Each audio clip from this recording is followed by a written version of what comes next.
A human shared his sleeping bag with an alien girl, and everything changed overnight. Captain Richard Mills stood on the bridge of the transport vessel Stellar Voyager, his muscular frame silhouetted against the vast expanse of stars visible through the viewport. His dark hair was cropped short, military style, and his jawline could have been chiseled from granite at 32. He'd seen his fair share of strange assignments, but this one took the cake. "You want me to transport what?" he asked, eyebrow raised as he stared at the holographic image of his commanding officer, Colonel Harris. "Not what, Captain?" Who? Harris corrected, his weathered face betraying no emotion. "A humanoid alien. Female, high-value package, need to know basis only." Richard crossed his arms over his broad chest. "And what exactly do I need to know?" "That she needs to get to Proxima Station in one piece, that's it. No name, no species, no reason." Harris's expression hardened. "Captain Mills, this isn't a request, it's an order. The Voyager departs at 600 tomorrow. Your passenger will arrive 30 minutes prior. Get her to Proxima safely, that's all."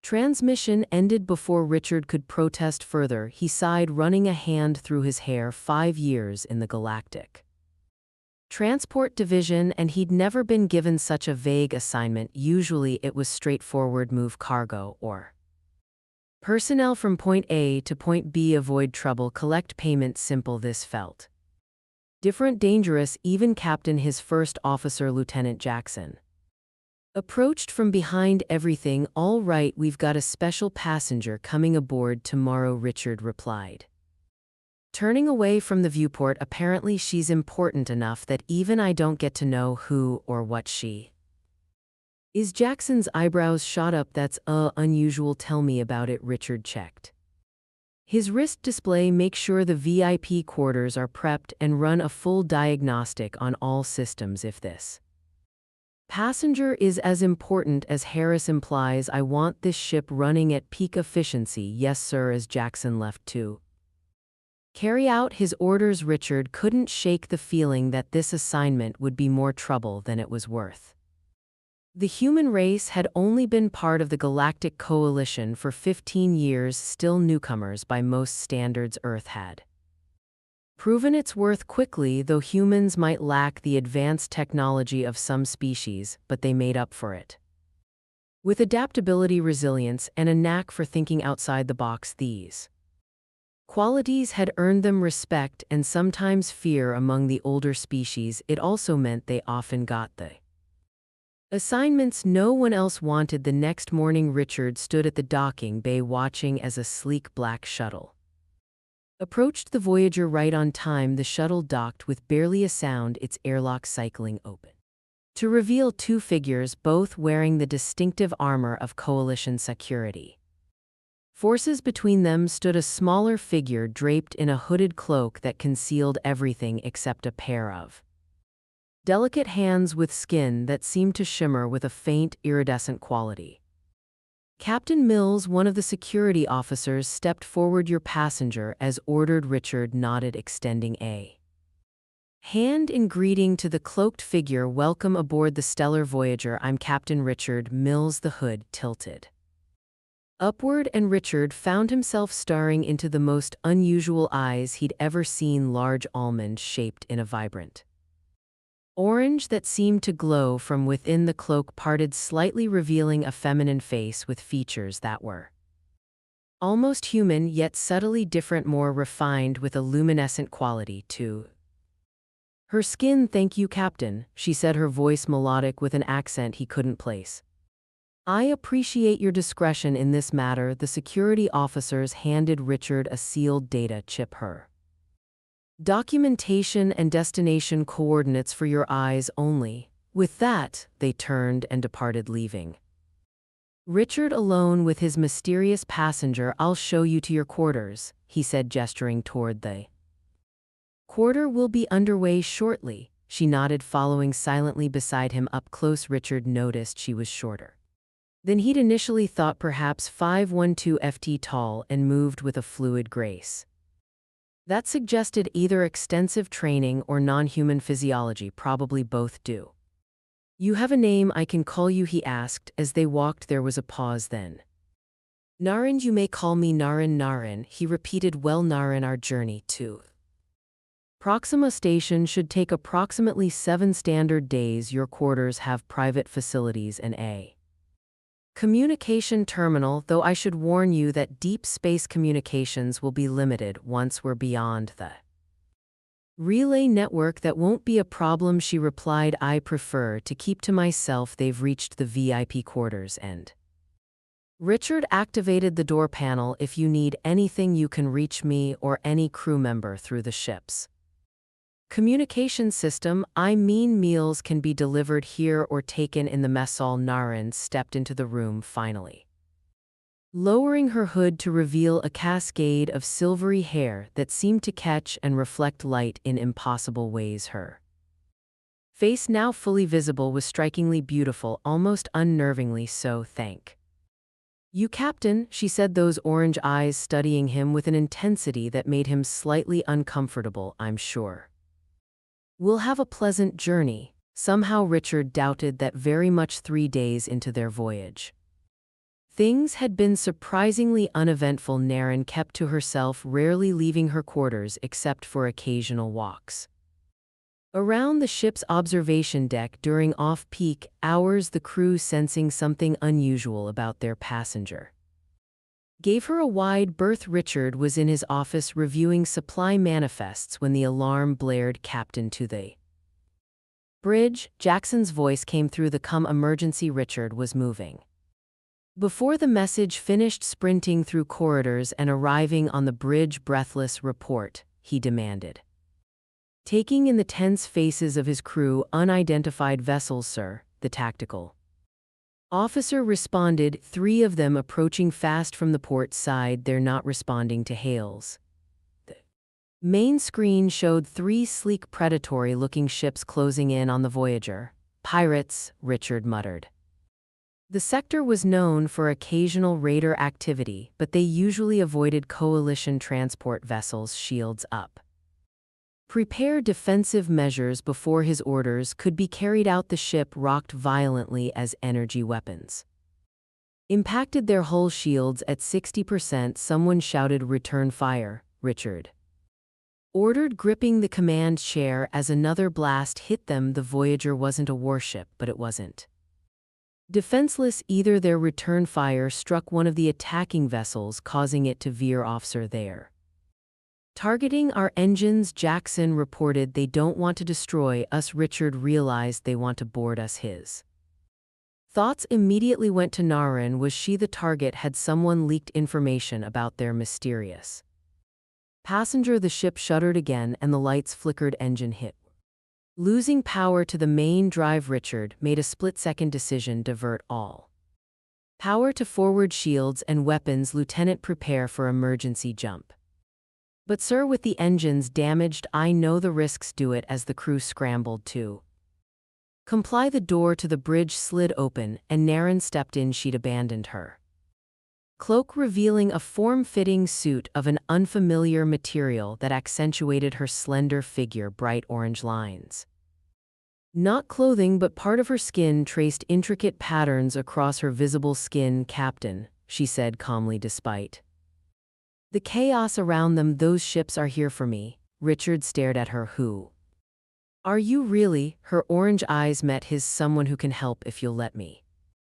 Before Richard could respond, another blast rocked the ship, sending them both stumbling. The lights went out completely, plunging the bridge into darkness before emergency lighting kicked in with a dull red glow. Main power down, Jackson reported grimly. Emergency jump is no longer an option. Richard looked at Naren, whose strange markings seemed to pulse brighter in the dim light. I hope you've got a plan, he said, her lips curved into a small smile. Always, Captain, always. Everyone. Battle stations, Richard barked, his mind racing through options. Jackson, get damage control teams to the engine room. We need those engines back online yesterday. Yes, sir, Jackson replied, already relaying orders through his commune. The tactical display showed the Pirate vessels moving into boarding positions surrounding the Voyager like wolves circling wounded prey. They'll breach within minutes, the tactical officer warned. Richard turned to Naren, who stood eerily calm amidst the chaos. You said you can help. Now would be the time, she nodded, approaching the navigation console. I need access to your ship systems. Richard hesitated only briefly before nodding to the navigator, who stepped aside. Naren's fingers danced across the controls with surprising familiarity. What are you doing? Richard asked, watching as unfamiliar code flashed across the screen, creating a blind spot. She replied without looking up. Captain, when I give the word, I need you to cut all remaining power. Everything except life support. That would leave us completely vulnerable, he protested. Her orange eyes flicked to his. Trust me. Something in her gaze, confidence perhaps, or simply desperation, made Richard nod. On your mark. Narn continued her work, the orange markings on her skin pulsing more intensely. 3, 2, 1 now. Cut power, Richard ordered. The bridge plunged into darkness again, even the emergency lights fading. Only the faint glow of Naren's markings provided any illumination, casting eerie shadows across the faces of the crew. What now? Richard whispered. We wait, Naren whispered back. They can't see us. Our shields are down. The tactical officer hissed. They'll tear through the hull. No, Naren said confidently. They won't. True to her word, the pirate ships suddenly seemed confused. Their coordinated approach faltered, and they began moving erratically as if searching there. Scanning for us, Naren explained softly, but they won't find us. I've masked our signature. How? Richard demanded. She merely smiled, the orange lines on her skin dimming slightly. A trick of my people. For tense minutes they watched through the viewport as the pirate vessels circled, growing increasingly frantic in their search patterns. Finally, after what seemed like an eternity, the ships regrouped and jumped away. They're gone, the tactical officer confirmed, checking his instruments as power gradually returned to the bridge. A collective sigh of relief swept through the crew, but Richard wasn't celebrating yet. He fixed Naren with a hard stare. I think it's time you told me exactly who you are and why pirates are hunting you across the galaxy. Naren's expression turned solemn. Not here. Your quarters would be more appropriate for this conversation. 20 minutes later, after ensuring the ship was secure and repairs were underway, Richard faced Naren across the small table in his private quarters. Talk, he said simply. Naren sighed, running a hand through her silvery hair. I am Naren, NY, daughter of the High Counselor of the Luminary Collective. Richard blinked. The Luminari were one of the oldest species in the Coalition, renowned for their advanced technology and reclusive nature. Few humans had ever even seen one. The Luminary don't interact with other species, he said. Why are you on my ship? Because my father was assassinated 3 weeks ago, she replied, her voice steady despite the weight of her words. And I'm next in line for leadership. Richard leaned back, processing this. The pirates, not pirates.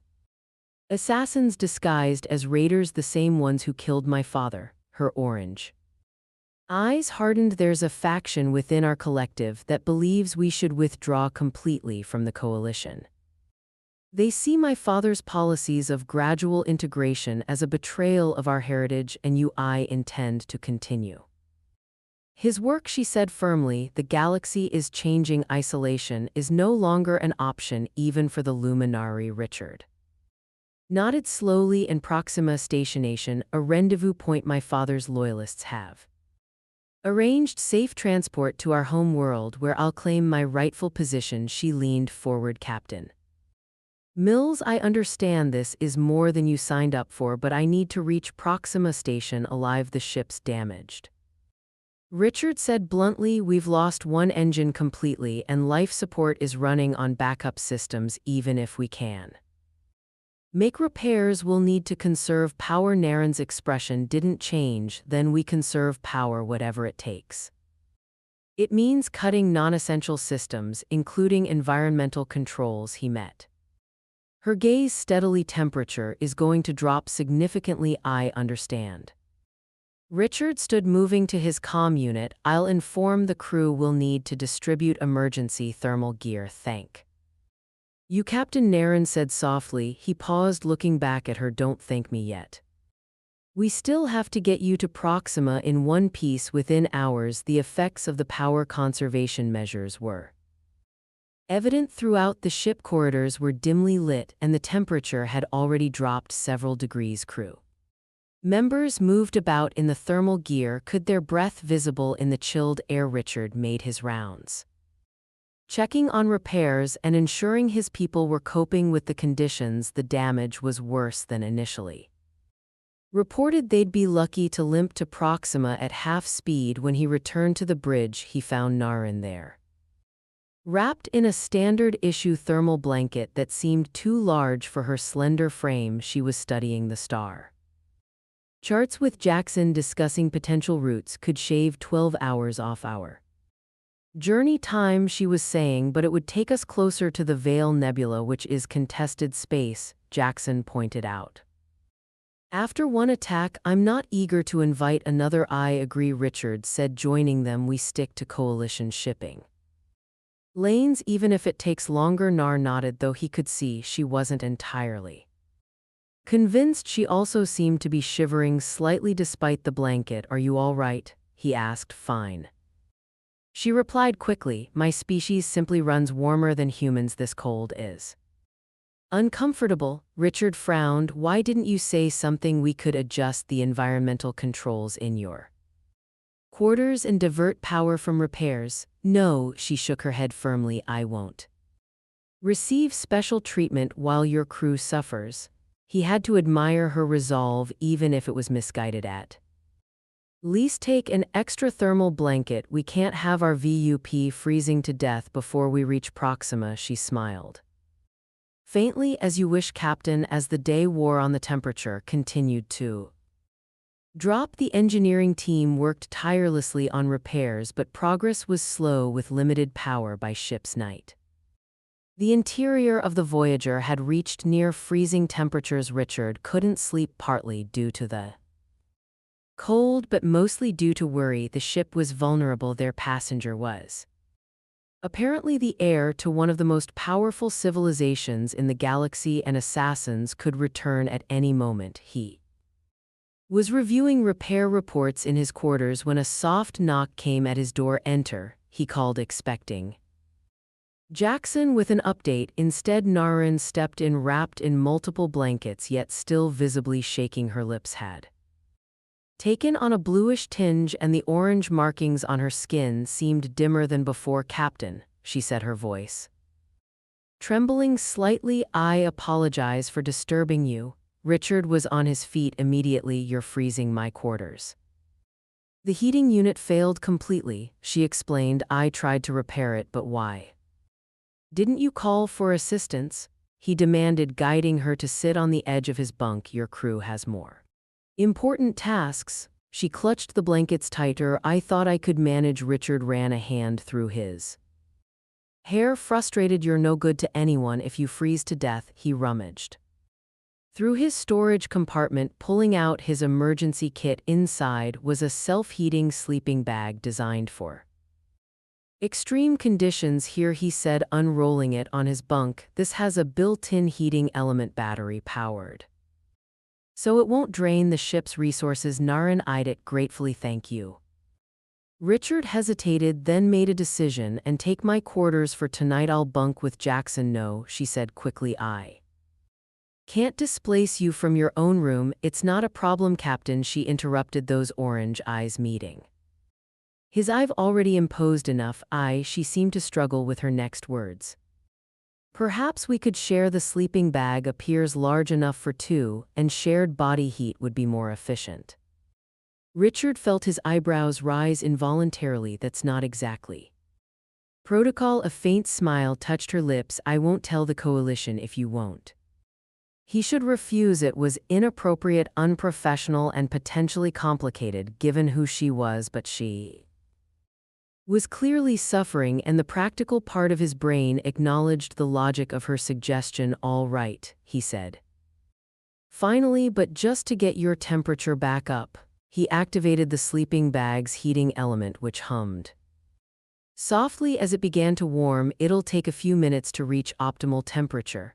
Naren nodded, still shivering beneath her blankets. "Thank you, Captain. Truly, Richard," he said. "If we're going to share a sleeping bag, you might as well use my name, Richard." She repeated, and somehow the way she said it made his name sound different, almost musical, as the sleeping bag warmed. Richard busied himself with checking reports, giving Naren some privacy when the indicator light turned green, signaling the optimal temperature had been reached. He turned back to her. "It's ready," he said. "You should get in." First, she nodded, standing somewhat unsteadily. Then, to his shock, she began removing her outer garments. "What are you doing?" he asked, alarmed. Naren paused, looking confused. "Direct skin contact provides the most efficient heat transfer. Is this not common knowledge among humans?" Richard felt his face warm.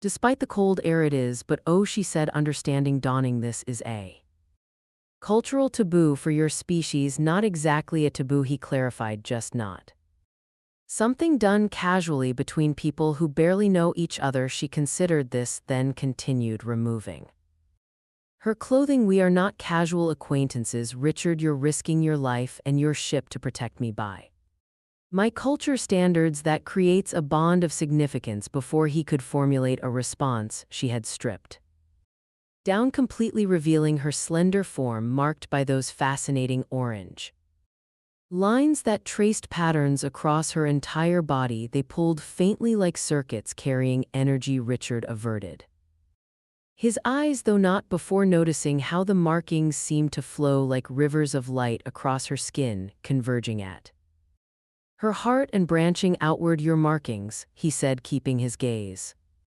fixed on the wall. "They're part of you." "Yes," she replied, slipping into the sleeping bag. "They're called luminous lines. They appear at puberty and grow more complex throughout our lives. They're both decorative and functional.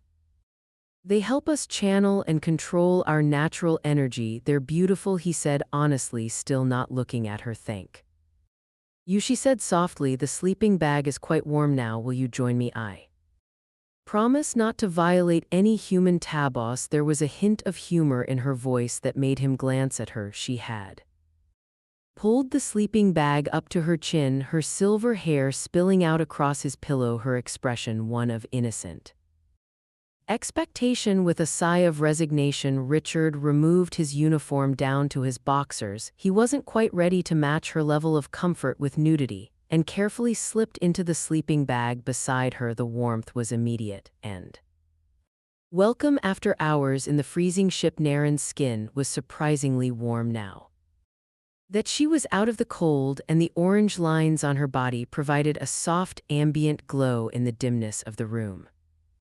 "Better?" he asked, trying to maintain a professional distance within the confines of the sleeping bag. "Much," she murmured, her eyes half closed. "Your species generates remarkable heat." Lay in silence for a while, the only sound the soft hum of the heating element and the distant creaks of the damaged ship. "Richard," Narn said eventually, her voice drowsy. "Yes, what are these?" To his surprise, her hand slipped beneath the waistband of his boxers, coming to rest against his testicles. Her touch was curious, not sexual, but he still jerked in shock. "What are you doing?" he gasped, gently but firmly removing her hand. She blinked at him, genuinely confused. I was curious about these small spheres. My species doesn't have anything similar." "What purpose do they serve?" Richard stared at her, momentarily speechless. Was she serious? The innocent curiosity in her orange eyes suggested she was. "Their reproductive organs," he managed, "finally part of human male anatomy." "Fascinating," she said, seemingly unembarrassed. "They seem rather vulnerable for something so important. My people keep our reproductive organs internal." "That's probably more sensible," Richard agreed, still processing the surreal Conversation look among humans touching those parts is considered intimate reserved for a romantic partners I see. She nodded thoughtfully. I apologize for the transgression your human customs are. Still new to me, it's fine, he said, though fine wasn't exactly the word he'd used to describe having an alien princess. Casually fondle his testicles just and ask before you explore next time her. Lips curved into a small smile. I will remember that. They lapsed into silence again, and Richard found himself hyper-aware of her presence beside him, the subtle floral scent of her hair, the gentle pulsing of her orange markings, the warmth of her skin against his. Your ship, she said suddenly, the Voyager. You care for it deeply. It wasn't a question. Yes, he answered. Anyway, 5 years as her captain, she's home. My father taught me that the measure of a leader is how they treat those under their protection. Naren murmured, I've watched you with your crew. You're a good leader, Richard Mills. Something in her tone made him turn his head to look at her. Their faces were inches apart, her orange eyes luminous in the dim light. I'm just doing my job, kind. He said. No. She replied softly, you're doing more than that. You're risking everything to help someone you barely know. Before he could respond, the ship's alarm blared again, shattering the moment. Captain to the bridge, Jackson's voice came through the calm. Their back. Richard bolted upright at the sound of the alarm, his military training kicking in instantly. Naren's hand was still beneath his boxers, her curious fingers resting against his most sensitive anatomy. That's the proximity alert, he explained, gently removing her hand and scrambling out of the sleeping bag. Stay here. Coming with you, Naren insisted, rising from the sleeping bag with no apparent self-consciousness about her nudity. Her orange markings pulsed more intensely in the dim light, casting eerie shadows across the cabin. Richard averted his eyes as he hastily pulled on his uniform. Fine, but get dressed quickly. By the time they reached the bridge, Jackson had already taken command. The view screen showed a sleek vessel approaching, not the pirate ships that had attacked them earlier, but something else entirely. Krell vessel, Jackson reported. There. Hailing us. Richard nodded. On screen, the image shifted to reveal a reptilian alien with iridescent scales and vertical pupils. Captain Mills, this is Commander Vexnar of the KSS Interceptor. We received your distress signal. Distress signal? Richard frowned. We didn't send one. Vexanar's expression remained cold, his scaled face barely moving, perhaps not intentionally, but your ship's emergency beacon activated during the attack. We've been tracking you since then. His slitted eyes shifted, slightly focusing on something or someone behind Richard. I see your passenger is with you. Richard glanced back to see Naren standing just behind him, her silver hair now neatly braided and her form-fitting suit back in place, though it did little to conceal the glowing patterns beneath. Yes, Richard said carefully, we're transporting her to Proxima Station as ordered. Our plans have changed, Vexar replied. He will be taking custody of the package. Now prepare for docking. The transmission ended before Richard could respond. I don't like this, he muttered to Jackson. The Krell don't usually involve themselves in routine transports. Nothing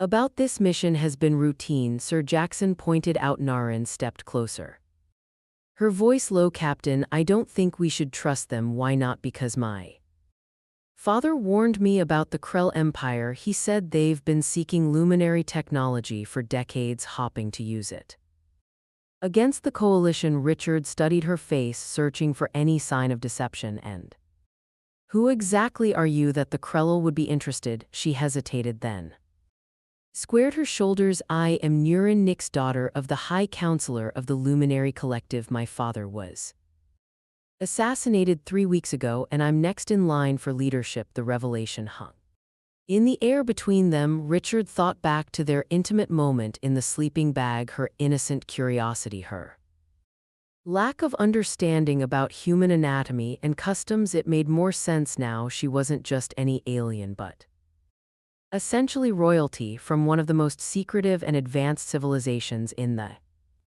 coalition. Why didn't you tell me this before? He asked. Because I was instructed to trust no one, she replied. My father's killers could be anywhere, even allied with empires like the Krell. The ship shuddered slightly as the interceptor initiated docking procedures. Oh, we need to make a decision, Captain, Jackson said urgently. Richard weighed his options. His orders had been to deliver Naren to Proxima Station, not hand her over to the Krell Empire, and if what she said was true, doing so could put her in grave danger. Jackson initiate emergency undocking procedures. He ordered divert all remaining power to engines. Sir Jackson looked surprised, but moved to comply. We're continuing to Proxima as ordered, Richard explained. If Commander Vexnar has legitimate business with our passenger, he can take it up with command when we arrive the bridge. Crew sprang into action, their movements urgent but precise. They won't let us go easily, Naren warned. Probably not, Richard agreed, but the Voyager still has a few tricks left. As predicted, the interceptor immediately attempted to override their systems, but Jackson had already isolated their controls. When that failed, the larger vessel tried to physically prevent them from breaking away using magnetic grapples to hold them in place. Reverse thrusters full power, Richard ordered. Burn through our reserves if you have to. The Voyager strained against the grapples, its damaged hull groaning under the stress. For a moment, it seemed they were trapped. Then, with a violent lurch, they broke free, the sudden momentum sending everyone stumbling. Get us out of here, maximum speed. The ship accelerated away from the interceptor, which immediately gave chase. They're charging weapons, the tactical officer reported. Evasive maneuvers, Richard ordered. Head for that nebula. The radiation should mask our signature. As they raced toward the swirling gases of a nearby nebula, Naren moved to stand beside Richard's command chair. Thank you, she said softly, for trusting me. He glanced up at her, remembering the feel of her skin against his in the sleeping bag, the innocent way she'd explored him despite the circumstances. Or perhaps because of them, he felt a connection to her that went beyond duty or physical attraction. Don't thank me yet, he replied. We still have to get you to Proxima in one piece. She smiled, her orange markings pulsing in what he was beginning to recognize as a sign of strong emotion. We will together. As the Voyager plunged to the nebula's protective embrace, Richard couldn't help but wonder what other surprises this mission and Naren herself had in store. The Voyager plunged deeper into the nebula, its sensors struggling to penetrate the swirling clouds of ionized gas and stellar dust. The interceptor had fallen back, unwilling to risk damage to its more sophisticated systems in the radiation-heavy environment. We've lost them for now, Jackson reported, but we can't stay in here indefinitely. The radiation will eventually compromise our remaining systems. Richard nodded grimly. Options, Captain Narn interjected, stepping closer to the navigation console. There's something here, may I? After a moment's hesitation, Richard gestured for the navigator to step aside. Naren's slender fingers danced across the controls, inputting a complex sequence that seemed to recalibrate the sensors. Suddenly, the view screen shifted, revealing what appeared to be a structure hidden within the nebula, a small station constructed of a material that seemed to absorb rather than reflect light. All luminary outpost, she explained, her orange markings pulsing with excitement. One of my father's secret sanctuaries. They can repair your ship and provide protection until we're ready to continue to Proxima. You didn't think to mention this earlier? Richard asked, raising an eyebrow. Naren's lips curved into a small smile. I wasn't certain it would still be operational. My father established several such outposts throughout Coalition space, places where luminari who shared his vision could work without interference from the traditionalists. Richard studied the structure on the screen. It appeared Dormant with no visible lights or signs of activity, how do we know it's safe? We don't, she admitted, but it's our best option right now. He weighed their limited choices continue in the nebula. Until their systems failed attempt to outrun the interceptor with damaged engines or take a chance on Naren's sanctuary. Set course for the outpost, he ordered finally, but approach with caution, weapons ready. As they drew closer, the station seemed to awaken, subtle lights appearing along its surface. A transmission came through, consisting not of words but a series of musical tones that made the bridge crew exchange confused glances. Naren stepped forward, responding with similar tones that emanated not from the ship's communication system but from her own body, her orange markings pulsing in rhythm with the sounds they recognize. Me, she explained, were being granted access. A docking bay opened like an iris, revealing a cavernous space within. Richard gave the order to proceed, and the Voyager glided into the sanctuary, the bay doors closing behind them. Life support is compatible with human physiology, Naren assured him as they prepared to disembark, but there are cultural differences you should be aware of. Such as? Richard asked, remembering her casual attitude toward nudity in physical contact. The Luminari communicate not just through words but through light and touch. What might seem intimate to humans is often just conversation to us. She hesitated. Also, my status as the High Counselor's daughter means they will expect certain protocols. I'll follow your lead, Richard promised. Just keep me from causing an interstellar incident. When the airlock cycled open, they were greeted by three luminary, tall, slender beings with the same luminescent skin as Naren, though their markings varied in color and pattern. They bowed deeply, their markings pulsing in synchronized patterns. Nar stepped forward, her own markings responding in kind. No words were exchanged, but Richard could sense a complex communication occurring through light and subtle movements. Finally, she turned to him. Captain, this is Allure, the station commander. They welcome us and offer assistance with repairs. Richard nodded respectfully to the tallest luminari, whose markings were a deep purple. We're grateful for your help. Elliot studied him with large iridescent eyes. The human speaks, they observed, their voice melodic and slightly surprised. Fascinating. Humans communicate primarily through vocalization, Naren explained. Their light patterns are undeveloped. Ilior approached Richard, circling him with undisguised curiosity. May I? They asked, reaching toward him before Richard could respond. Elior's fingers brushed against his temple. A strange sensation washed over him like a whisper directly into his mind, conveying not words but impressions. Welcome. Curiosity, respect. Thank you, Richard managed, slightly disoriented by the experience. Your ship requires extensive repairs, Elior stated. It will take time. You will stay among us until it is complete. As they were led deeper into the station, Richard noticed the environment changing, becoming warmer, more humid, with lighting that pulsed subtly in patterns that seemed to follow their movements. The few luminary they passed all stopped to observe him with undisguised interest, their markings flashing in what he assumed was their equivalent of whispered conversations. They've never seen a human before, Naren explained quietly. You're quite the novelty.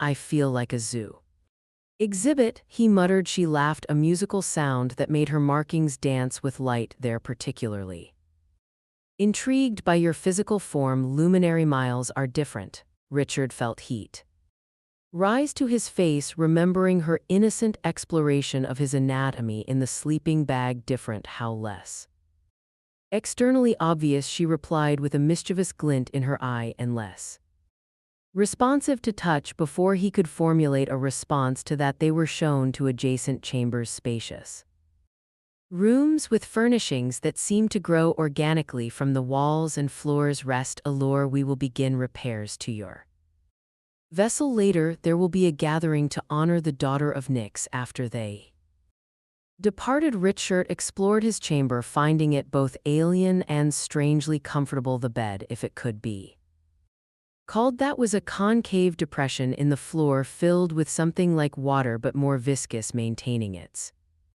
shape. When he cautiously pressed a hand into it, a soft chime announced Naren's arrival. She had changed into a flowing garment that left her shoulders and arms bare, her orange markings more prominent against the pale fabric. Is your accommodation suitable? She asked, entering with the fluid grace that seemed characteristic of her species.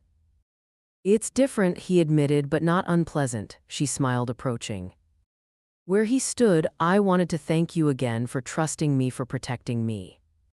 Few would have defied coalition intelligence on the word of an alien. I follow my instincts, Richard said, and my orders were to get you to Proxima safely. Is that the only reason? She asked, stepping closer until he could feel the warmth radiating from her skin, see the subtle pulsing of her markings. Richard swallowed hard. Since their intimate moment in the sleeping bag, he'd been acutely aware of her, not just as a passenger or even as an alien princess, but as a woman, a beautiful, fascinating woman who looked at him with undisguised interest. No, he admitted, not the only reason. Her markings brightened, and she reached up to touch his face, her fingers tracing the line of his jaw. Among my people, life forces shared through contact. The closer the contact, the deeper the connection. Is that why you removed your clothes in the sleeping bag?